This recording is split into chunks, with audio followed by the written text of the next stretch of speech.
Hello, everybody. Welcome to today's, this afternoon, this morning's, depending on where you are in the world, Q&A with Mark Lefebvre. We are going to be talking all about Mark's new book, and which is called Wide for the Win. Do you have a subtitle? Yeah, it's really too long to read. It's like optimizing your crap on all the platforms everywhere globally. La la la la. Keyword stuff, Amazing. I keyword love it. stuff, keyword Yeah. stuff. Oh, brilliant. This is a sign, guys, of how tonight's going to go. This is fantastic. Okay, so yes, we are going to be talking about wide marketing. But first of all, I'm just going to read Mark's bio, which I stole off your website earlier. So I don't know if this is the correct bio. But Mark Lefebvre is an author, professional speaker, and bookseller with more than a quarter of a century of experience in writing, publishing, and book selling. So Sounds like me. thank you.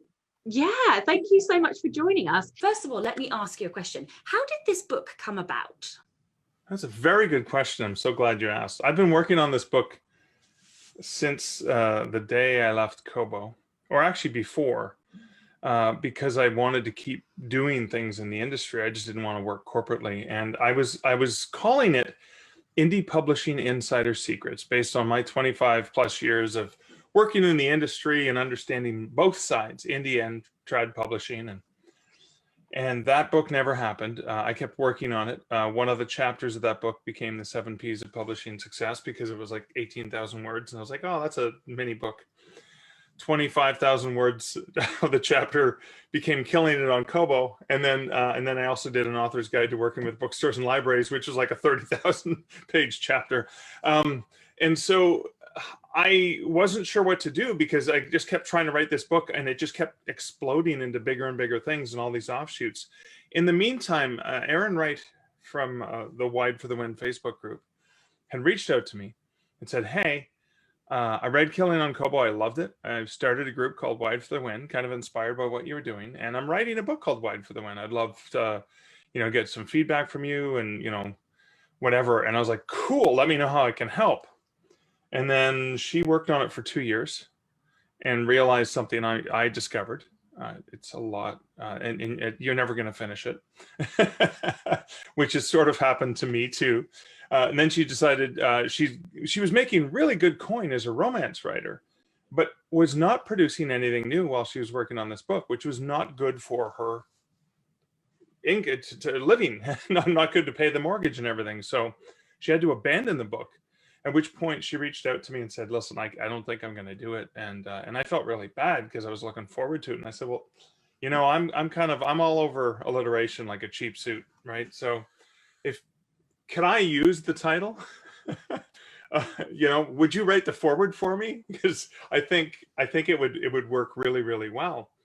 And I know she had a cover design for it, but I wanted to stick to the My Stark Publishing Solutions brand, which is like the white background with the similar images, and she was excited to support me on that. So that has been an ongoing challenge. So that's kind of how the book came about. And Amazing. And if everything goes well, it's supposed to release on March 23rd. It is, because I went to have a look to see if I could pre-order the paperback, but it's not live yet. Only the Kindle, paperback hasn't Kindle been and the formatted yet. You see. No, that's probably the formatting of the paperback started this morning, and it's going to continue tonight. It's only late afternoon where I am in the Eastern time zone, and then it'll continue tomorrow. And then I'll be able to pre-order. Yeah. As you can tell, I'm a complete paperback whore. Yeah, so, and a lot of people have said that they would prefer that. I mean, I have I think most of your books in paperback, because they are better to have. When you have a really good reference book, you can read it on a device. I have read your books on my Kobo, but the paperbacks are the ones you mark up, and the paper is sticky notes in, and you turn around and you go, what was that thing she said? Flip, flip, flip, right? Yeah. I read your libraries one on my device, but then I was like, I need the paper. I need to like sticky tab and stuff. All right, so shall we start with the basics then? Well, like perhaps if we look at like basic distribution when it comes to being a wide marketer. So a couple of questions around aggregators. So should people use an aggregator like Draft to Digital, Publish Drive, Smashwords? I don't know if I'm forgetting any of the other ones. Streetlib, yes, thank you. Or should they go direct to places like Apple and Kobo and Barnes and Noble? What is like the general feel there? So, I mean, I have a long chapter in the book on this because there's no easy answer. Now, my default, my preference is to go direct to the places where there is a fringe benefit you can't get from not, because the challenge of going direct, I mean, it's a matter of time and saving. So some people just don't have the time, but you get tighter control, you get a little bit more margin typically. I mean, I know Publish Drive has a program that if you're a really, really rich author already and the 10% that you would lose by using them, you know, you pay in advance, knowing that that's going to be less than what you would pay in the 10%. That's a platform that doesn't take the 10% away. But there are certain platforms, like you can't run a KDP, an Amazon ad, if you're not in KDP, if you don't have at least a paperback or ebook there, because you can play the system that way, right? You just have to have one. Know that. And then, yeah, because you can run an ad. If you run an ad and they're all on the same item page, the person's going to buy the format they're going to buy, right? That's kind of how that works. Kobo Writing Life, for example, they really heavily prefer direct. And they pretty much, so I know I do work part-time with Draft to Digital, so I have a bias towards them, obviously. But I'm never going to steer an author, and that's what I love about D2D, is I'm never going to tell an author you have to use Draft to Digital. I'm going to tell an author you have to do what's best for you. And we're going to show you what you can do. So with Kobo Writing Life, for every one promo you get to Kobo through Draft to Digital, you get 30 from Kobo Writing Life, because the Kobo Writing Life team is very, they want you direct. They're very aggressively, they're almost like they're not Canadian, that's how aggressive they are. But you do get some promotions there, right? And I have been a naysayer, a poo-pooer about Nook Press, BNN Press, because in 6 years, the platform changed 8 times. They were once owned by Author Solutions, which is the biggest crook in our industry. And die, Author Solutions, die! I'm with David Gaughran on that big time. So I could never really wonder or trust them. However, I did a 1-hour session with Aaron Wright a couple weeks ago because I needed help writing the chapter on how to use Nook, because I don't use it because I've had a bias against them from day one. And holy crap, they have some really amazing promotional items if you're publishing direct. So if you're an author in one of the very few countries these losers service, if you're in a country that you can actually have a BNN Press account, I'm still going to be cheeky and a bit of an ass when it comes to mocking people. I don't know why they pulled out of the UK for ebooks. That just is, like they could have just sold a few extra books doing very little. However, if you can get into Nook Press, it looks like there's some amazing opportunities for promotions. And I would recommend the exact same thing.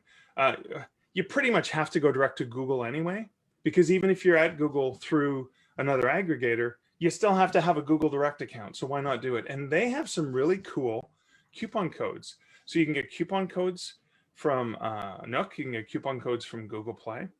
And again, you can set it and say, hey, 75% off coupon, and it's self-serve. You can get self-serve coupons from Nook, BNN Press, as well as through Google Play. And what a great way to send that out to your readers, to let them know, especially if you've just come to Wide, say, hey, all my books are now on Google Play. Do you want 75% off for the month of April? Here. Now, the cool thing is for an author is, I mean, they can pick from any one of your books, but the way that the coupons work is only one per customer. It's not like they can, I would have preferred that they could buy all my books and just buy them all up, because I've been playing with that myself on Google Play just to try and get more action. And I've gotten action. I had an international book bub. Finally, my Google Play sales are starting to lift. So I think there are benefits. The one exception to KDP, Amazon ads. You can run an Amazon ad for any platform. I can run an Amazon ad on my traditionally published books on Amazon through Publish Drive. I don't know how they do this. Now, the downside is they take how you only pay for an Amazon ad if you get clicks. Here with Publish Drive, you have to put in, like, if you want to spend $100, you give them the $100 now, and then they sit on it until it depletes, and then they ask you for more money. So it's a situation where they're sitting, like a publisher, they're sitting on your money for a long, long time, making interest off of it, and then spending it slowly. But that is one way around if you're not direct. If you're gone through BookBaby or some of those other service providers that do all the distribution for you, you could use Publish Direct for advertising too. So Amazon. I did not know that there were coupons through Barnes & Noble Press and Google. So did I hear you right that I can determine the amount I want to give off of the book? Yeah. But again, they're not going to do anything for you and put it up on, Google Play does a landing page for you, which is kind of sexy. Here's a URL. Here are all my books that you can use the coupon on. Really? They build it for you automatically? With Nook, you have access to coupon codes automatically. Everyone should have access to that. It's in the promotions. It's not very intuitive, so it takes a little while to find it, but there's promotions per title.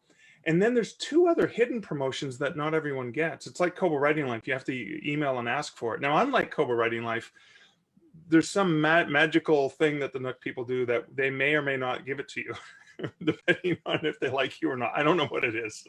So be nice to them. Unlike me.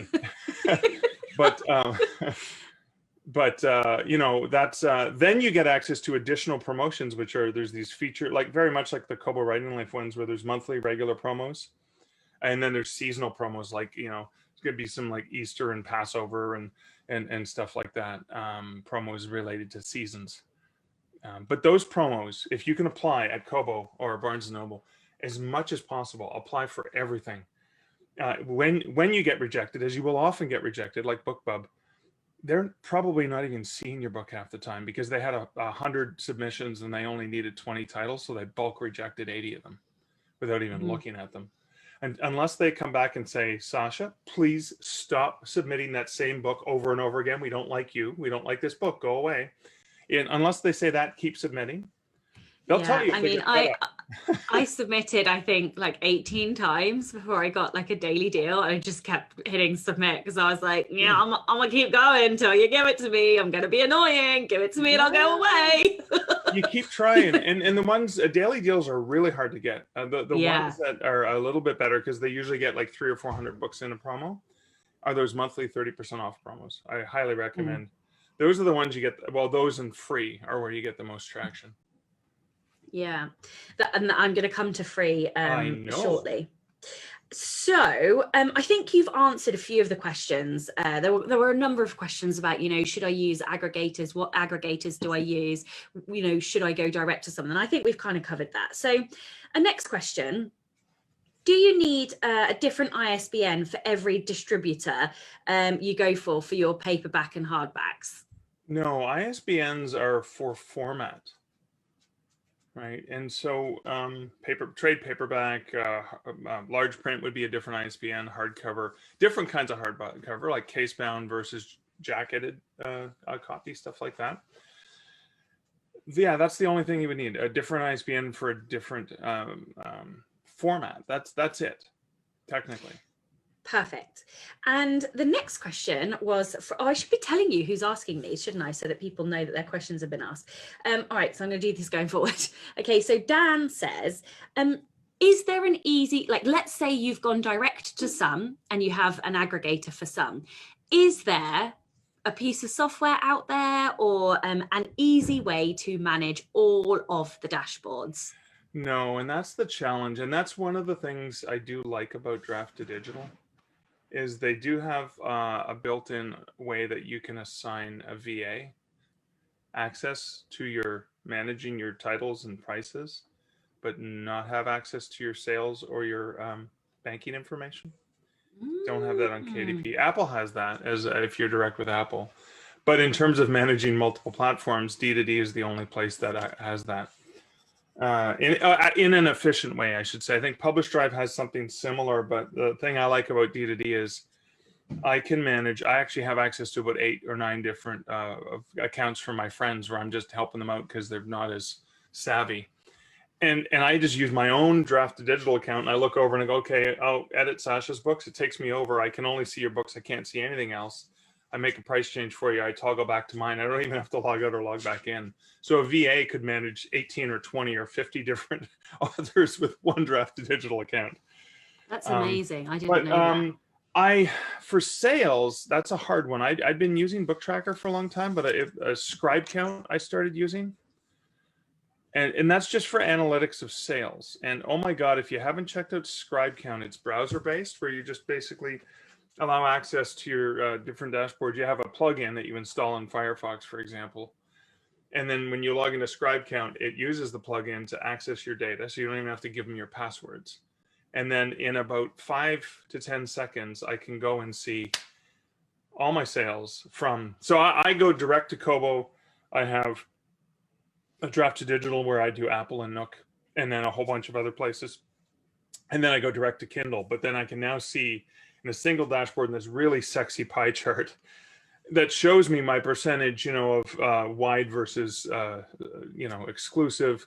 If you're in like the KNP reads, if you have any books that are in Kindle Unlimited, and it's amazing. And then you can drill down. You can do title. You can filter by series, and Scribe Count. I highly recommend you check that out. Yeah, I've not heard of that. But it's not for managing your fantastic. titles, it's for analyzing your sales. So it saves you that. Now, a trick I use Draft to Digital because Draft to Digital has a handy little copy and paste feature. If you're looking at your book in the Draft Digital dashboard and you click on the title or you hover over it, it says View Metadata. It takes you to a special screen where all your metadata is visible. And there's little copy and paste buttons. Copy your synopsis. Bam. You can open up and see all your prices.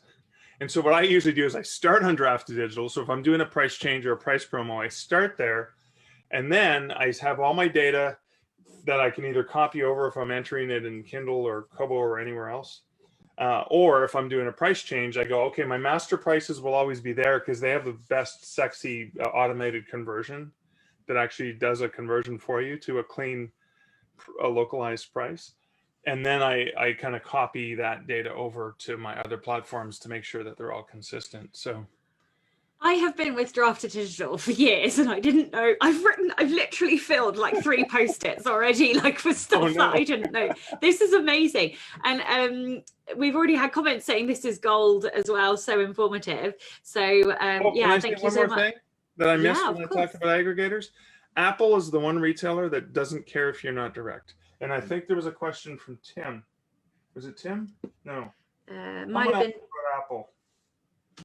I think it was Tom. Tom Fowler said, with the scarcity of Apple promos, is it better to go to Apple through an aggregator like Draft to Digital for potentially higher promo opportunities? I think so, because Apple's really collaborative, and with Draft to Digital specifically, there's monthly meetings, and there's somebody at Draft to Digital constantly sending Apple stuff based on forms that are like new. You've got a new title that's up for pre-order or whatever.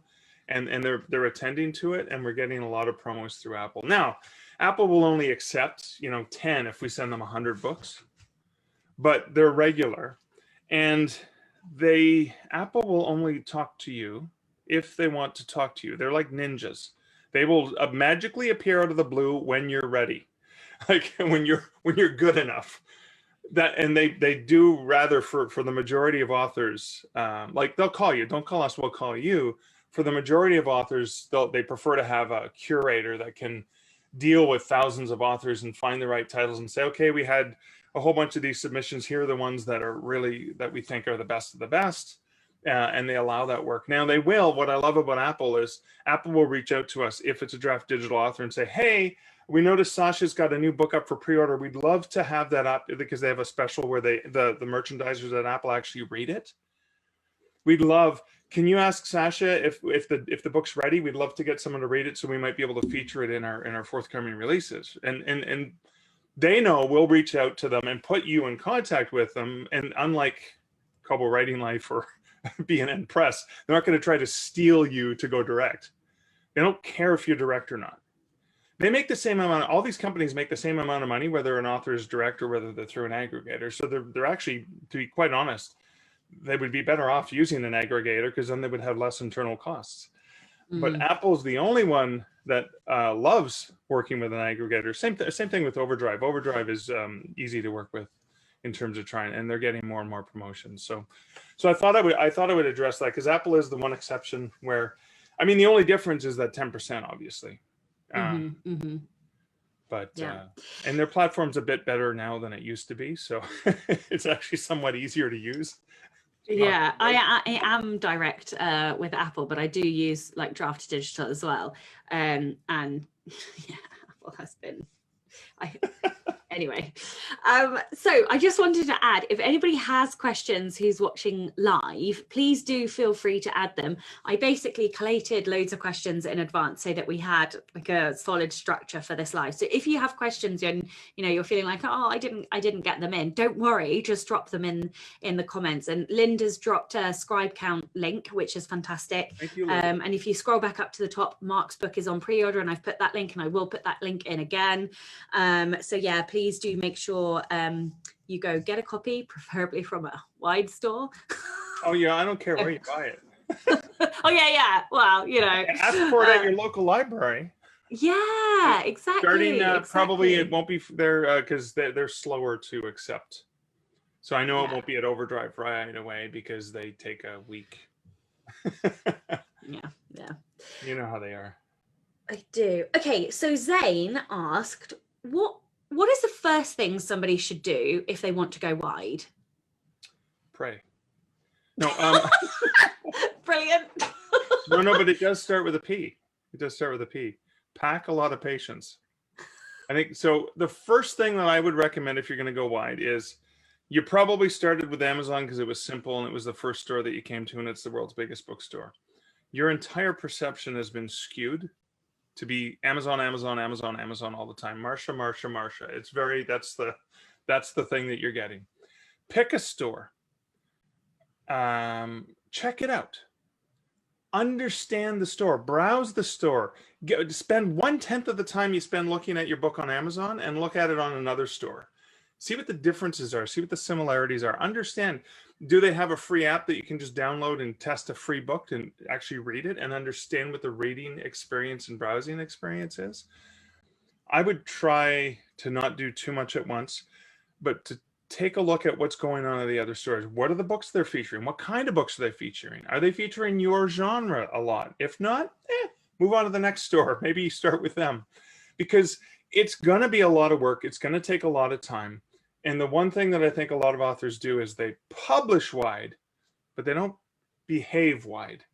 And it's kind of like not investing in a relationship, right? Where you're just going to go and be, with everyone, but not give anyone anything except the one, right? You're not giving them the care and tenderness and affection that you're giving to Amazon. And that's the biggest thing. So, and it's hard. It's hard to love a lot of people. It is. It's really, really hard. We tend to be very, very fixed on one, and that's okay. That's kind of a thing that is culturally acceptable. But I think it's okay. I think it's so true.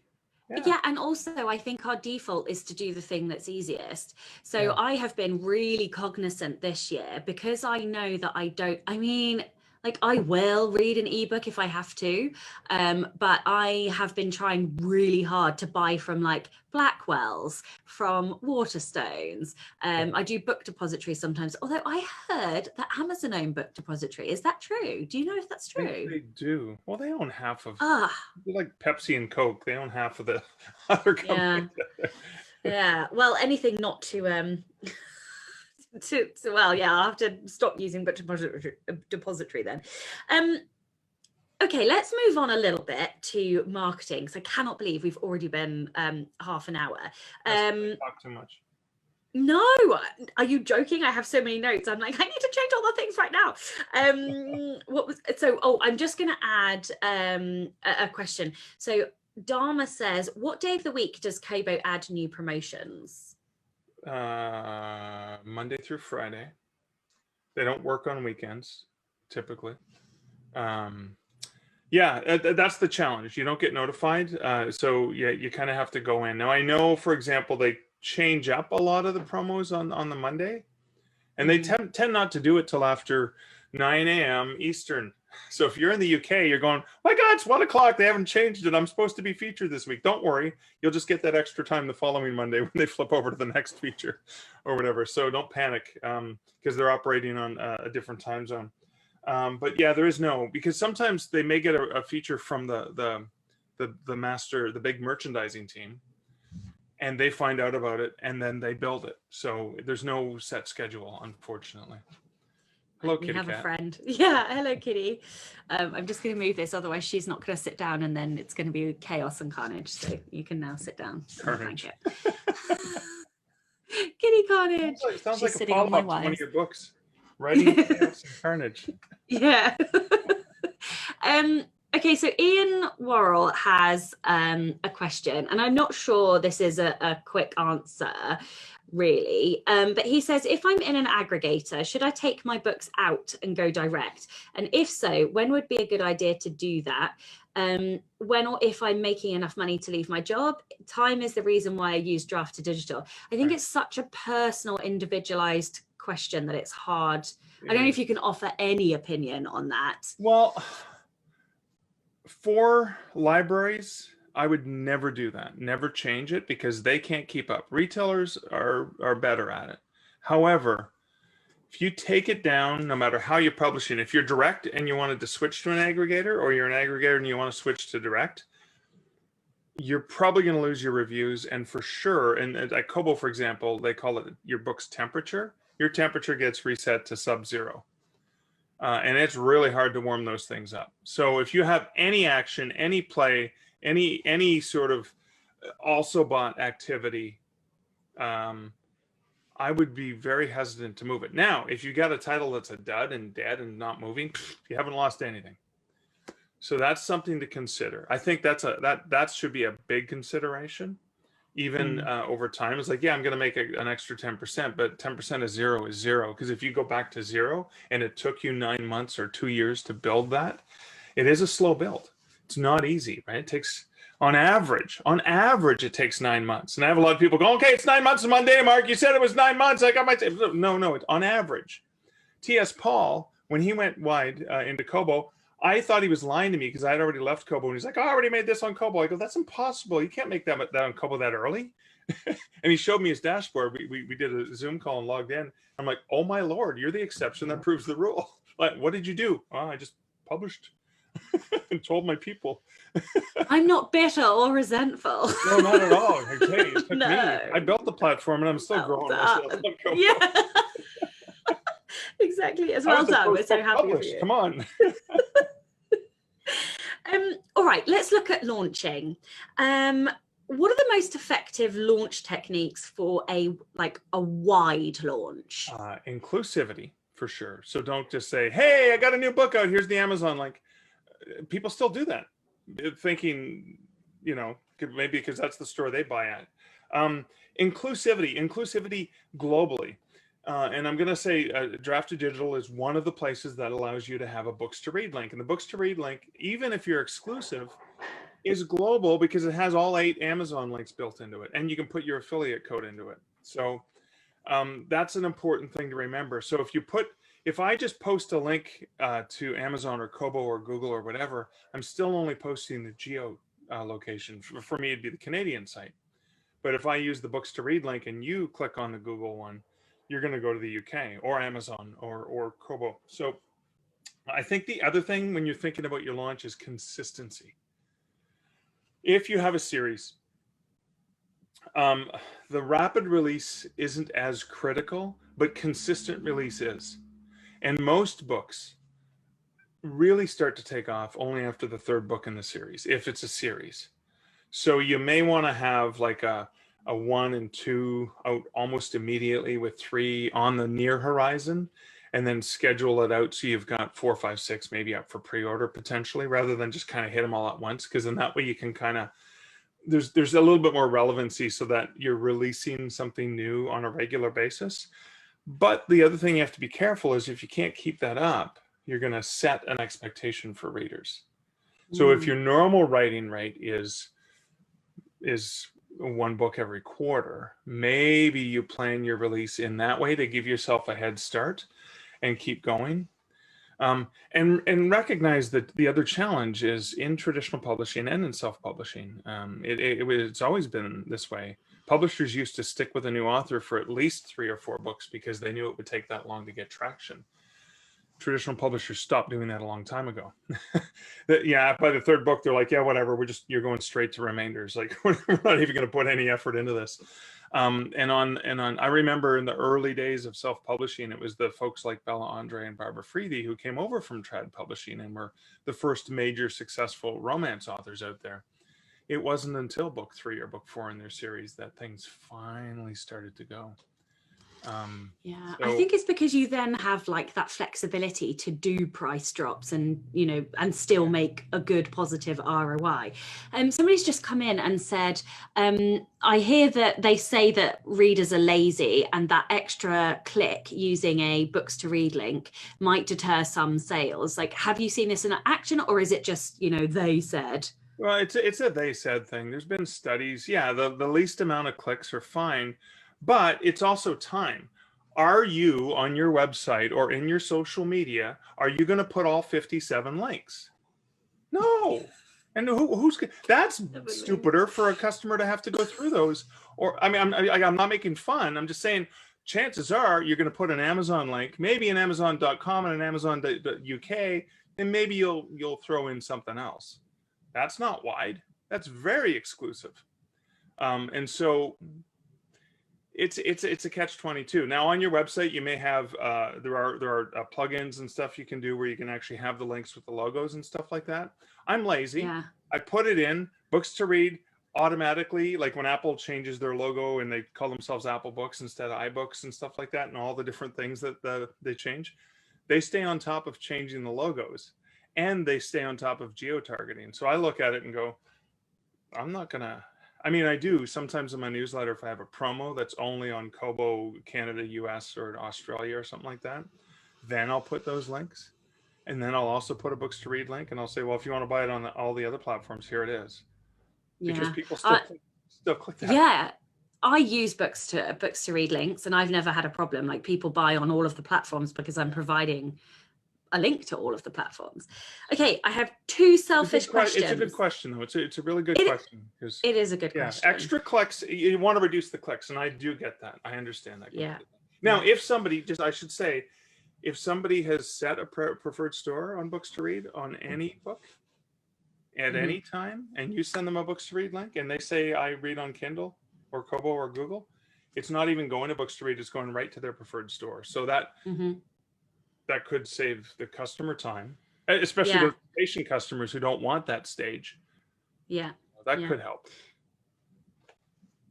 So ultimately it will be one link once they've clicked one books to read link previously. If they've set a preferred store. Oh, okay. Then it doesn't take them to that landing page. Okay, 2 selfish. It's getting late, so my words might get kooky, but I'm going to ask 2 selfish questions. All right. So, your show. I am approaching the point where I'm going to be releasing books 3, and then I have the 4th book written because the 4th book is a novella. Don't ask. I didn't mean to do that. It just happened. Anyway, I understand.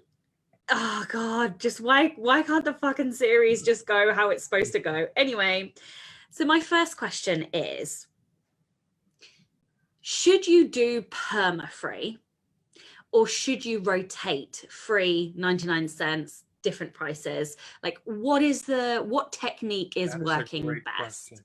That is a great question. So there's a lot of thought that perma-free is dead, and that comes from Amazon-centric thinking.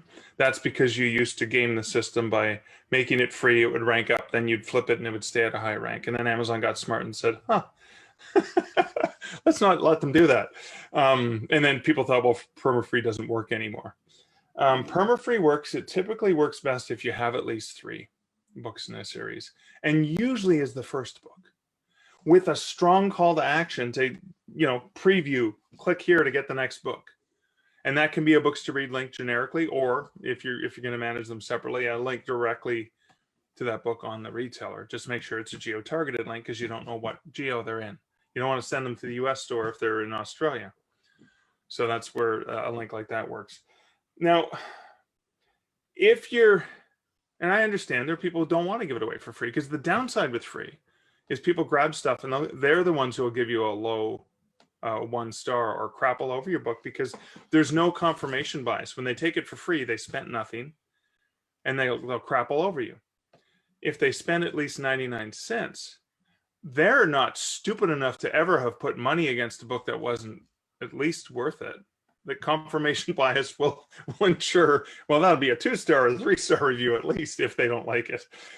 So that's an important thing. So I think perma-free still works well. And the challenge you have with perma-free is Amazon's only ever going to price match in 2 territories, mostly tops, UK and US. That's it. They don't care about the other territories. So my price matched books, when they're price matched, because Amazon willy-nilly decides, and they can, it's their store, they can decide if they want to price match or not. I usually say, well, it's free everywhere, and depending on how Amazon's feeling, it's 99 cents, or it might be free. Flip a coin. We'll see. I don't set an expectation. What I will sometimes tell people is like, well, if you're an Amazon reader and you really want to get it for free, talk to me. I'm sure I can, book funnel, I can get it to you. So I think free works. Rotating, there was another question, I think this one will cover it, was the someone was asking about rotating, and someone else I think was asking about if you don't write in a series. That's where rotating a different free or 99-cent book can really help. And I've done this with my good friend Sean Costello. He has 9 standalone novels. We've always had 1 perma-free and 1 at 99 cents. And then the rest, Sean wants to make them all 99 cents because apparently he just wants to see his name up on the number 1. He doesn't give a shit about making money, and he's hired me to make him money. And so we're always fighting. But we have, I was like 6,000 5-star reviews on this one book that was perma-free for years. Now the challenge, the downside is Sean hasn't released a new book in 3 years. Had he released at least a book a year, he'd be sitting with a lot of income. But he's just sitting on those 8 books. Because I'm also his first reader, and he's got like 20,000 words where it's like, oh my God, Sean, this is an awesome novel. What happens next? Oh, I'm bored. I don't want to write that one. I want to write a different one. And he keeps going back. So, but anyways, even not having done anything for years, with his 9 books out, they're all standalones. We recently flipped. Hereafter was a number 1 downloaded free in the horror category for Amazon just a couple days ago with no promotion. We just made it free. And again, he's got hundreds and hundreds of reviews. And we flipped the recently free book to 99 cents. And now we're still making money on it because, to be quite honest, it doesn't matter how many thousands of people have downloaded. I think we're close to 1 million downloads on that one book, Squall. We were close to it now, and then we flipped it. It was like 789,000 free downloads.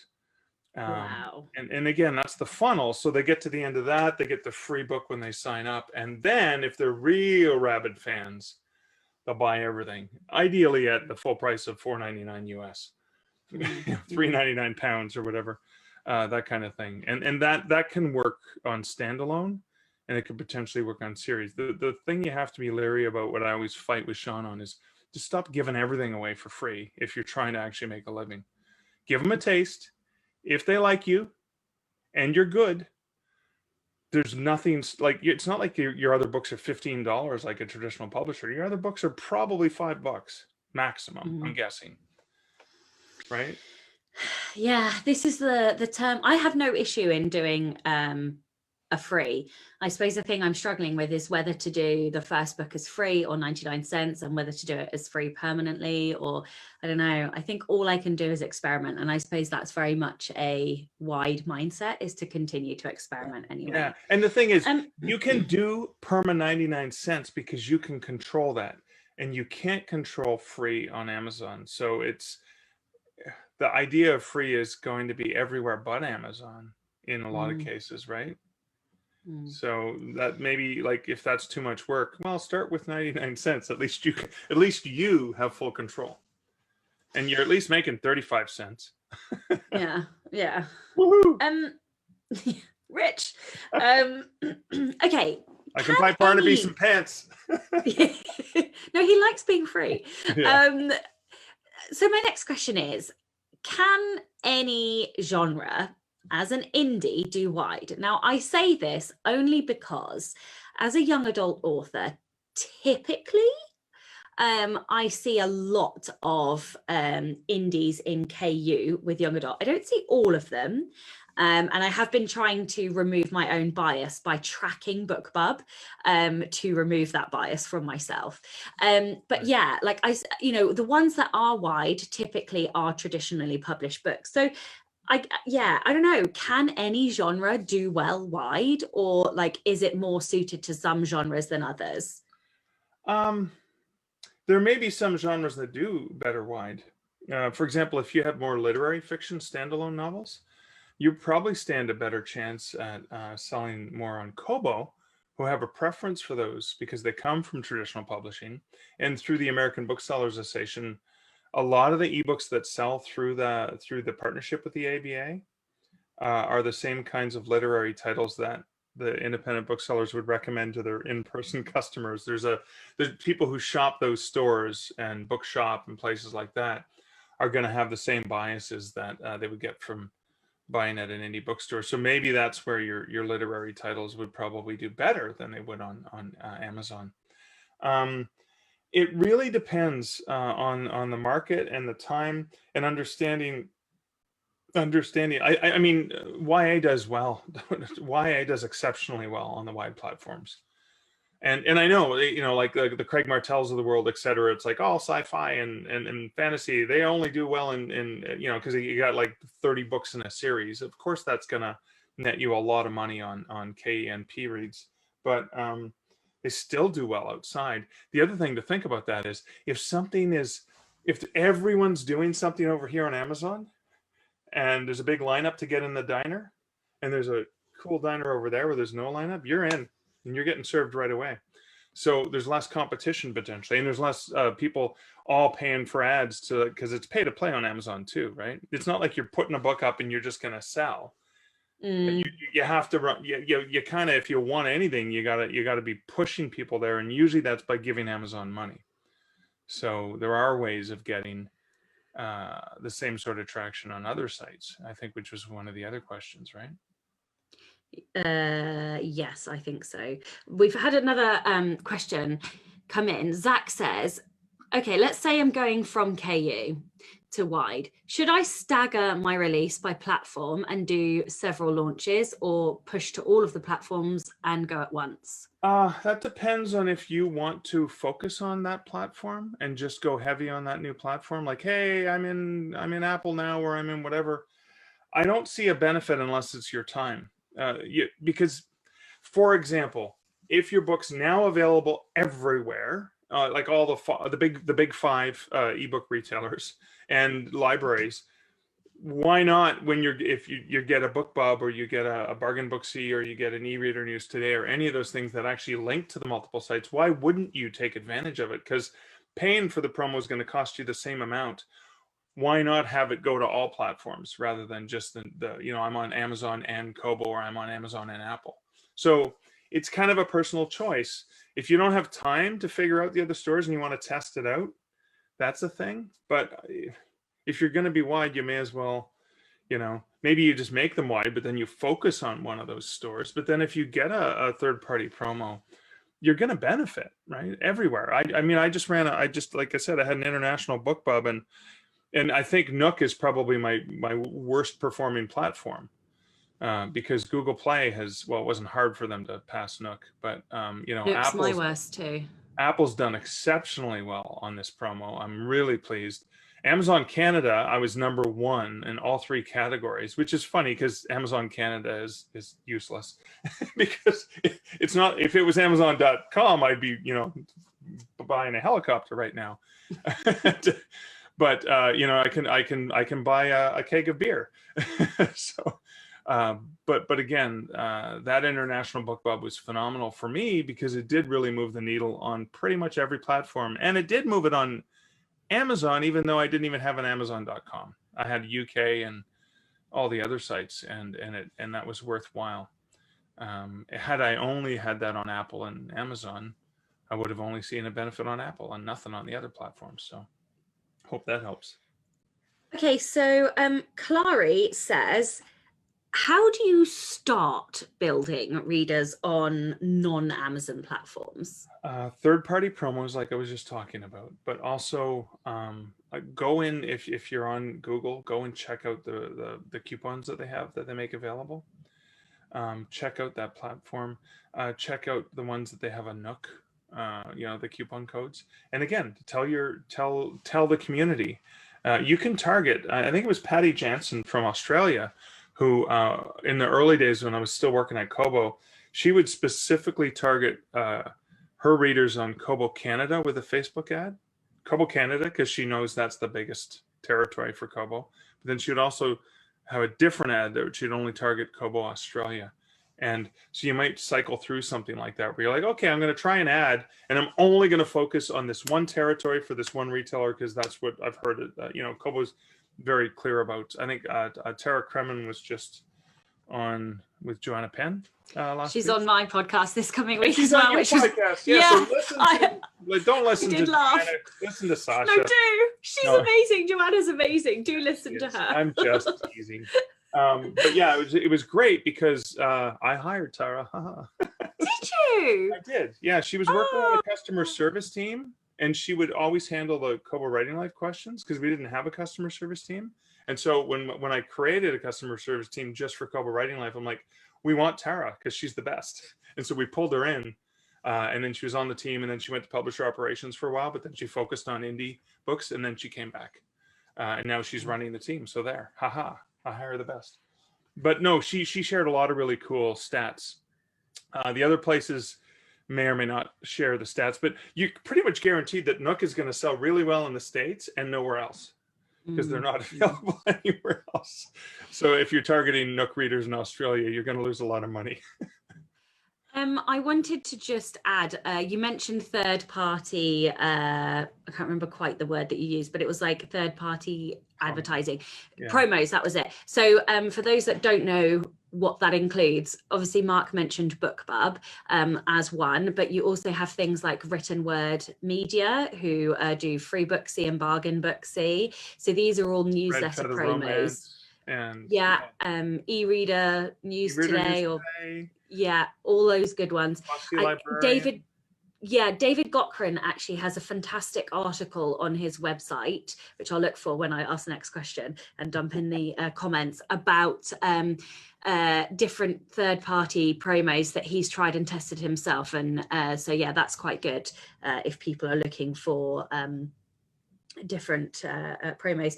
And also BookBub's CPM ads enable you to do that specific targeting as well, so you can do like Kobo readers in Australia or Kobo readers in Canada. So that is a great thing to play with too. And David has a great book on BookBub ads. Yeah, he does. Okay, I want to make sure I ask questions across all of okay, so we've had standalone novels. Okay, is it worth promoting and marketing a book if you only have one book or two books out, or should you just wait until you've written and published more books? Yeah, that's a really good question, because I think it's hard to get a return on your investment, especially if you've dropped the price to promote the book. Without having follow through. So, okay, I've sold them this one book. What are they going to buy next? Right. So there's the extended benefit of that, where you may lose money on the first book, but then you gain it once you gain it on that small percentage of readers who actually have read through. However, I do understand you have a book, and let's be honest, you have a book. You're a rare person that's actually committed and done it. So holy crap, that's fucking amazing. Let's like, that is amazing and needs to be celebrated. And so try some ads, try a few things. Don't throw too much money and investment at it, because you're gonna try it as an experiment and say, well, let's just see what this does. you know, I'll try a little bit here. I'll do this, and it'll be a $5 a day thing, and I'll just kind of throw 25 bucks at it. Then you could at least understand who are your, like if it was a BookBub ad, who are the authors that you think were the comp authors, and did they actually work? Make notes while you're working on your next stuff. At least you know, okay, so when I have 2 books, either in the series or 2 standalones, well, I know that this tended to work and this didn't work. So that when you try it again, you've got more assets to sell and you've experimented. Because, and I completely understand that. You know, I think it's okay to market. I just wouldn't. You could be like a T.S. Paul, where just, wow, you're the exception that proves the rule. But I think it's okay to test. I wouldn't spend a lot of time and energy on that marketing, because that same, like I said, when you have the book in series in one retail chain, but not all the other ones, like that work you do could be spread across more things, and that's where the marketing payoff, the benefit. That $5, you know, may not earn you back the money on that first sale, but a month later when they read the second book in the series is when it pays back. So that's something. If that helps. Yeah, I tried Facebook. I did manage to get Facebook ads profitable when I had 2 books, but it was tough. And I also had somebody who was like a super Facebook ads expert helping me, so I'm pretty sure that was the only reason I got them working. So yeah, like anyway, right. Val says, and I think you've covered this slightly, but I'm just gonna tweak the question. So the original question was, what marketing opportunities are there on other platforms? Everyone talks about AMS ads and Facebook ads. I know Kobo has an internal promotions tab, but what about the other stores? So you mentioned loosely that there are, I think you mentioned Apple, and now there are like coupons that Google and Barnes and Noble do. But how does one get on these like Apple promos, and are there any other things that people should be aware of? So Apple promos tend to be sent out to authors through Draft to Digital, Smashwords, Publish Drive, whatever, like however your aggregator is. I've been trying to post to the Wide for the Win group. Now Apple unfortunately keeps slapping my hand because they don't want them publicly shared. So I've gotten in trouble every time I've shared them. You may notice I've stopped sharing them. No, I've hinted to some authors who are on the receiving end as, hey, if you want to help other authors, you can always post it. I'm not allowed to. But Draft to Digital has created a form that says, hey, tell me about promos, where you say, hey, I publish to Apple and Overdrive or whatever you're publishing to from Draft to Digital, and I write these genres. So when Kara gets an Apple promo, she's just, actually there's one coming up right now for Apple. It's for nonfiction. I know it's coming for nonfiction because it's rare to get nonfiction. It's usually they'll do thrillers and romance all the time, but they very rarely do other categories. So this is going to be one that's going to be pushed out probably in the next week, but it's for nonfiction. About him. Well, I think you have a few. I need to apply. Yeah, I need to apply. So if you filled out that Draft to Digital form, and I should have sent that to you in advance, it's a promotion. It's posted all over the place on the Wide for the Win group, but I should post it to the Rebel group too. It basically is, tell me about promos. And so if you match, hey, you have nonfiction, you say you write nonfiction books and you're publishing to Apple, Kara would just email that to you directly to let you know. Kara works at Draft to Digital, and she's managing a lot of these internal promos. That's one thing. If you are publishing to Apple through Draft to Digital, I don't think you can ask them direct because you don't know how to get a hold of Apple. You can request coupon codes and say, hey, I'd like a coupon code for this book, 75% off. Could you make a coupon code that expires at the end of May 2021? And I'd like it to be for this % for these 3 ISBNs or this ISBN. And what will happen is the customer care team at Draft Digital will communicate with the people at Apple, their operations team. Apple will it'll take them a few days. It's not going to, at least on Google, you get it instantly. And on Nook Press, you get it instantly. Kobo will do the same thing if you're publishing direct. You email the Kobo Writing Life team, give them 3 or 4 business days at least, because again, a human has to do it. Don't send it Friday at 5 p.m. Eastern. They're not going to see it till Monday. This is what always happens is like, hey, I sent a request in at 10 p.m. on Friday and nobody got back to me. What's 1 a.m. on Saturday? What are you talking about? people sleep, you know, and they tend to work their office hours of their local territory, which is very North American centric over here. So give them some time. You can get those coupon codes from pretty much every major platform, some of them self-serve and some of them through an aggregator. And they'll do it for you. If I have my way, the Nook people will, the people who are published to Nook through Draft to Digital can have that access too. We're working on that one. I'm just sorry. I'm trying to also multitask and answer a question. That's okay. That people are asking. They're asking where that. Yeah, I know. Right? They're asking where the Wide for the Win group is. Don't leave my group. No, I'm joking. Please do go and do it. It's too wide for the rebel.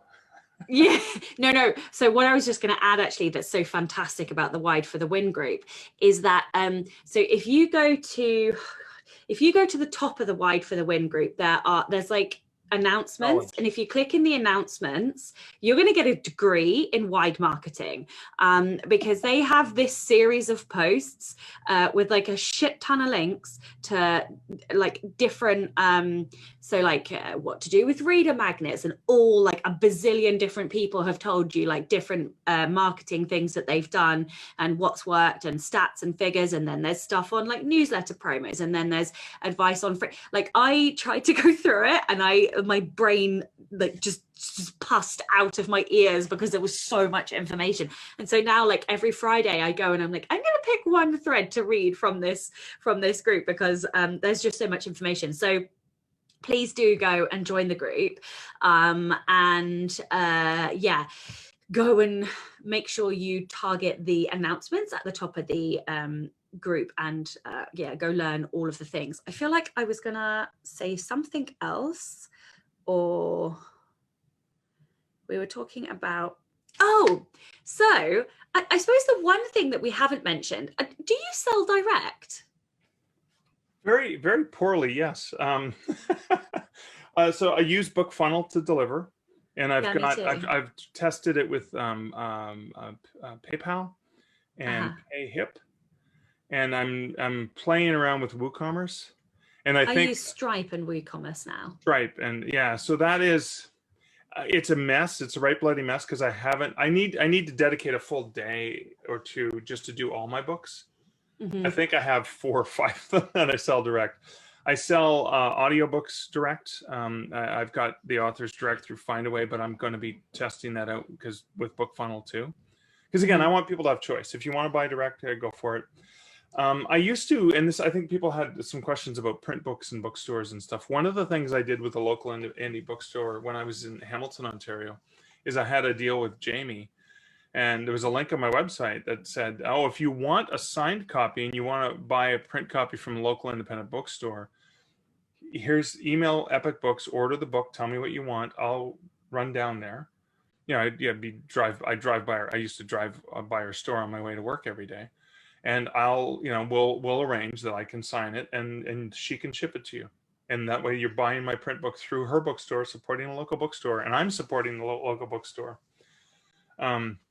Another thing I did with local bookstores, I know this is a bit of an aside, but because a lot of our books are print on demand and non-returnable, I would get the bookstore to order, if I wanted to order author copies, I would say, well, okay, can you order 30? And I know that they get a 40% discount. And I know most staff at the store would get a 30% staff discount. So if they ordered a box and didn't even have to open the box and I bought all and they gave me the staff discount, they would still make 10%. There would be a pass-through sale. And I would still, I mean, again, this is for my traditionally published books where I would get a 40% if I bought them from the publisher. So I get 30%, but I also get a sale, which registers through, the book tracking through their cash register. And I'll get paid my royalties in a year eventually from the traditional publisher. Or if it was print on demand, I wanted to do an event, I would say, okay, bring in 50. I'll do my book signing event. I'll do my thingy. And I'll buy any leftover stock so you're not stuck with it. Just please give me your discount, because it does cost them money to return, even if they're getting their credit. And most of the bookstores, if you have a good relationship, are willing to do that. Or, hey, can you bring in 5 copies? I guarantee you that I will do this. The other thing I should let you know, Sasha, is I placed a massive order at the beginning of the pandemic to try to support a really amazing local bookstore here in Waterloo, Ontario, Wordsworth Books. And I ordered one for me and one for the store to give away to a charity of their choice. And I ordered one of every one of your books and one of every one of Joanna Penn's books and a few other indie authors. And again, one for me, one for the store. And I basically, on my note, I said, I'm buying one, I'm buying two, you keep one, because they're constantly getting people from the community asking for donations. And I said, anytime a writer's group comes in, you've got like a dozen amazing books that I've paid for. I don't care if you don't have to say it's from me, just you can, and it doesn't cost you any money. I supported some amazing authors and I supported a bookstore, and this bookstore supported the community, which is what they do all the time. So doing stuff like that kind of puts you in their good graces. So even though you are, typically print on demand, if you have a solid relationship with your local bookstore and you're willing to do creative things collaboratively, that's a great thing. Even on consignment, I had a friend who did books that way with a bookstore during the pandemic, and she did a virtual book launch, and she said, okay, place your order through this bookstore by this date for pre-order, and tell me what you want signed. And then she went in one day with a mask on, and then she went and signed all the copies of the books, and then they shipped them because they have the mechanism to do it, and it worked out collaboratively.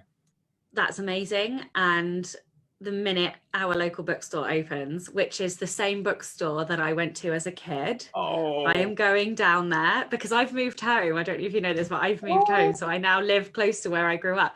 So I am actually going to go down there and be like, hey, I used to come in here and buy books when I was a kid, and now I'm like a real author.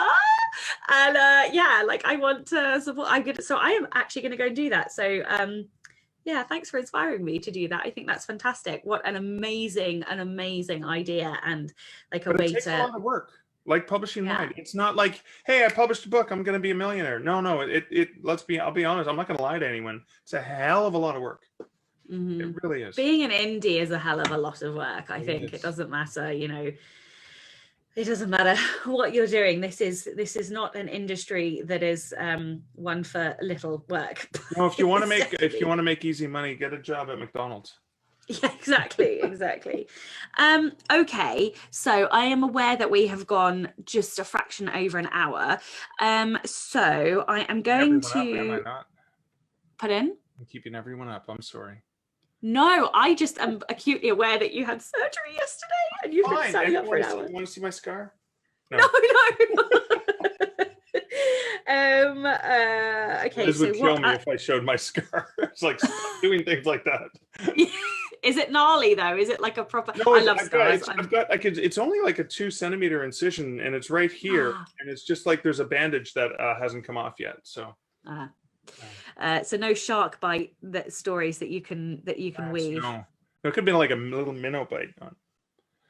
Okay, so I'm going to ask, unless anybody in the comments has some questions, I will sort of pose 1.5 questions. So the first question is from Deb, and Deb says, other than writing a good book, having a professionally done cover, and having a professional editor, what are the main things you can do that will help you sell more books wide?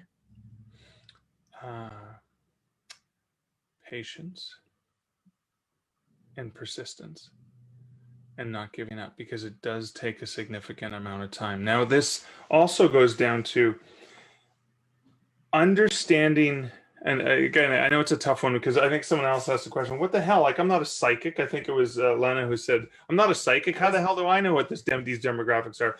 Don't worry about, they only drink diet soda on Sundays, through their nose, through a straw. Like, that's not the kind of demographics you want.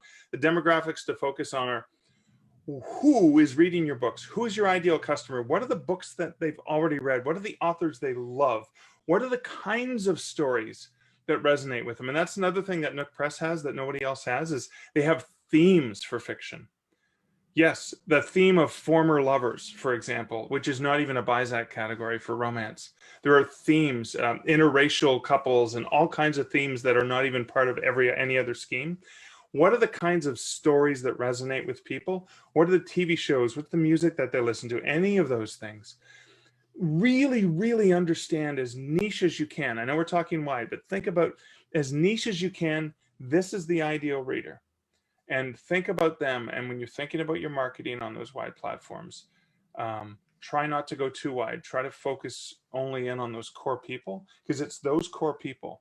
I was just, there's been tons of studies through BookNet Canada for years that I've been following. And there was an amazing one done through the good folks at Overdrive. It was sponsored by them, and it's publicly available. Sasha, I'll try and remember to drop a link in the stats.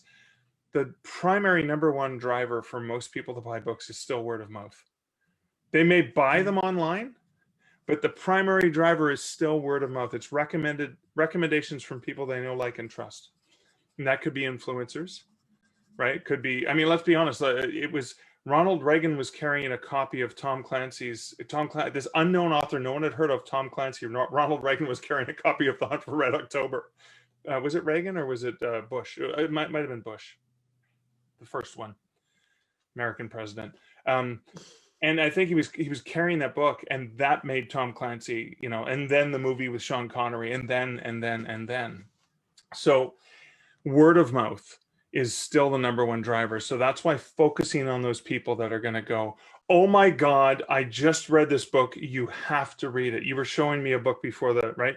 Like there was something intriguing about that book. And now I'm probably going to tell 3 or 4 people, oh, did you know this book that was inspired by Alice in Wonderland? And like all of these things, I'm going to be so excited to talk about it to other people. That's what you want. And that takes time, because you're not always going to find the right people right away. For example, I published my book, A Canadian Werewolf in New York, in 2016. I just did a promo on it recently, and I'm having people read it for the first time, obviously, because nobody's ever read it. And that's where I'm having people go, oh my God, this is a different take on the werewolf mythology. Like I've read thousands of werewolf books and I've never seen it done this way. And I was like, cool, you're my people. Took me 8 years to find you, but you're my people. Thank you. You're going to buy all my books now, right? You're going to keep reading the series. Oh, good. Like, and that, but come on, like if I had been going, wow, I released this book in 2016 and it flopped. Well, I did learn a couple things. I actually realized my cover was off targeting. I wasn't thinking urban fantasy, because it didn't have all the tropes. It was just the one thing was the guy was a werewolf, but you never see him as a wolf, right? It was about the human. So I was thinking it was more literary. Well, literary people don't want to read that shit, right? So the cover was attracting the wrong audience. And then when I changed the covers, that helped dramatically. But then also even just doing a couple extra promos where suddenly now I'm getting people recommending it to other people. And now I'm finding these wolf fans. I've found it posted on news lists, because I do vanity searches, right? You have a vanity Google search, and then if something comes up. Yeah, the Google alerts are amazing for that, Google, though. They're actually super handy. Yeah, then you can find, I don't like, half of them are these stupid sites where they claim that they're free. Who gives a shit? I don't care.